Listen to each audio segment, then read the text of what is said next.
Shallow rooted crop, medium rooted crop, deep rooted crop. Okay. Shallow rooted క్రాబ్స్కి ఏమో కొద్ది తక్కువ ఉంటుంది. తర్వాత మీడియం రూటెడ్.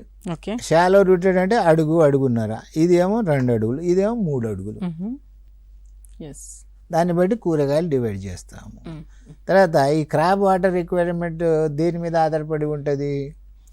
దూరము, పొలం, భూమి, ఏ భూమి, అది క్లేనా లైట్ సాయిల్సా అనేది ఒకటి.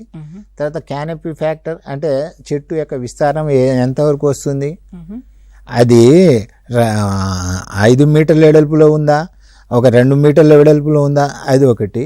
తర్వాత క్రాప్ ఫ్యాక్టర్ అంటే ఏ స్టేజ్, 0.9 0. తర్వాత ఎవాపరేషన్ లాసెస్ అంటే ఖరీఫ్లో ఒకలాగా ఉంటుంది, రబీలో ఒకలాగా ఉంటుంది, సమ్మర్లో ఎక్కువ ఉంటుంది. సమ్మర్లో ఎవాపరేషన్ ఎక్కువ ఉంటుంది కదా, మీరు ఓపెన్ ప్యాన్ ఎవాపరీమీటర్ అని ఉంటుంది, దాంట్లో నీళ్లు పోస్తే ఆ నీళ్లు ఎంత ఇంకిపోతుంది, దాంట్లో ఫోటో మీకు పీపీటీలో ఇచ్చాను, అది చూడండి.